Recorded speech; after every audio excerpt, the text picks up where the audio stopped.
Hi, it's Janelle from Infinite Potential Healing, and I'm here to talk to you today about what in the Mercury retrograde has been happening.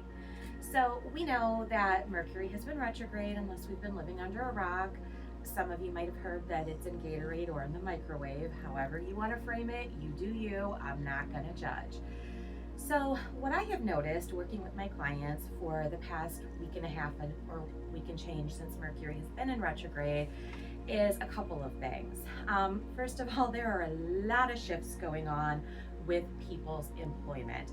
I have had clients that have been let go from their jobs, some unexpectedly, some that they were not happy to be let go from, and some that really felt a lot of relief, like thank fucking God they finally let me go and I don't have to make the decision on my own. There's also been, predictably, a lot of relationship shifts and upheaval and turmoil in terms of people who thought that they were all in their relationships have been just throwing down the axe and ending relationships, and people who maybe were indifferent almost about their primary relationships have decided suddenly that the person that they're with is the love of their life. The really interesting thing about Mercury retrograde themes is that sometimes, not always, but sometimes when things shift, especially in big major ways during Mercury retrogrades, they don't always stick. It doesn't always stay.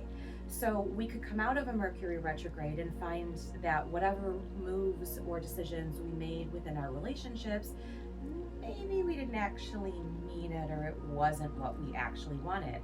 Again, in either direction, whether that means you actually want to be with the person that you thought you didn't want to be with, or you realize you don't want to be with the person that you thought you did want to be with. The same is also true for careers. I have also seen a lot of my clients, arguably most of my clients, really struggle with being grounded during this particular Mercury retrograde. That is not a surprise when you look at the fact that we had kind of a big astrological event this past week with the eclipse, the big blood moon eclipse that we had in Virgo. I have seen people walking around, walking into things, stubbing toes, tripping over their own feet, rolling ankles. It's been true for myself. I actually had a session with the client. It was an early morning session, and she came in and she was super ungrounded. We got her put back together, and then I had to run to a personal appointment outside of my office before I came back and took the rest of my clients today. And I was thinking about how ungrounded my particular client was on my walk to my car, and I rolled my ankle. So apparently ungroundedness is contagious, which we already knew, and makes a whole lot of sense. So if you have been feeling kind of wonky, kind of ungrounded, just really work on being grounded. Sometimes that can be as simple as stopping to take a few big deep breaths, especially where you are pulling that breath all the way down through your body and out the soles of your feet. Sometimes it can be just having an awareness of your feet and how your feet feel as you're taking steps and touching and connecting with the earth or the floor, or how your feet are bending and flexing and moving within your shoes. Of course, crystals, very specific crystals, can help with grounding as well.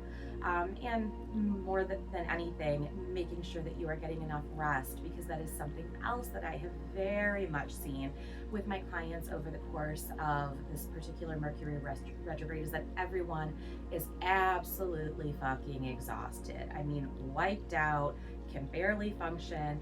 But then they're also kind of running around like chickens with their heads cut off, wondering why they're so tired when they're not honoring what their body is telling them and their intrinsic need for rest. So we're still in a period, as long as we're in this retrograde, where you really want to be working on getting as much rest as you can, listening to your body's cues, because if we'll remember, that's exactly what that Virgo eclipse wants us to do, is to take it a little bit more seriously, what our body is telling us, what health and daily habits we need to focus on. So I had a really interesting personal experience in Mercury retrograde that kind of encompasses a lot of the retrograde themes. So I had a little bit of a Google storage problem. Now, that is absolutely self-imposed because I take approximately a bajillion pictures on average, and I clean out my photos half past never. And the reality is, I'm probably not likely to change either of those behaviors anytime soon. So I have been taking a bajillion photos and not cleaning them out of my Google storage for the entirety of my now 16-year-old son's life. So I've accumulated a lot of pictures, and he's in some activities that, I take videos of as well. So when I shot the first set of videos for Infinite Potential Healing, my Google storage filled up completely and threw a little bit of a temper tantrum. So I kept getting these warnings that as of March 29th, I was going to have no ability to send emails, no ability to make changes in my Google documents. And basically it was going to, shut down and ruin my life or something. That's not exactly what it said. However, there's that technological piece that we see with Mercury retrograde. I needed to revisit my behavior and apparently also my storage situation. Something that I am never going to do, and I hate to say never, but I'm highly unlikely to do, is pay monthly for Google storage, and I already kind of pay yearly for extra storage to begin with. Don't be like me. Anyway, so the only solution that I could come up with is to start going through some of my old Google photos, which I did not want to do, but obviously there's a review inherent in that. So I had some time prior to my son's swim competitions the previous weekend, and I sat down and I started going through photos from 2020 and 2021. And I found, obviously, a lot of garbage in there, and there were some things that were easily deleted, some things I was happy to delete, some things I had zero understanding as to why I had photos of on my phone. But I also found some other really cool stuff. There were some photos that I had taken professionally, and even some videos that I had taken professionally, intending to use them, and then I take so many photos, I promptly lost them within my Google Vortex. And now I've located them and I know where they are because I revisited the situation during a Mercury retrograde. So that felt like a pretty big win to me, and I was pretty happy about that. I also found a couple of screenshots that I had taken from two different people, former friends, that the friendships had ended in some pretty unfortunate circumstances. And there was still some hurt there, more than some, if I'm being very honest, in each of these situations. And even seeing a screenshot that I had sent to someone else or saved for myself, I don't know what I did with it, really had me having a visceral reaction and sitting in and being with that hurt kind of all over again. Except that the reason that I didn't process it when it happened is because for a lot of circumstances, I was in survival mode and I didn't have the luxury of feeling my feelings and sitting with them and processing through them in real time.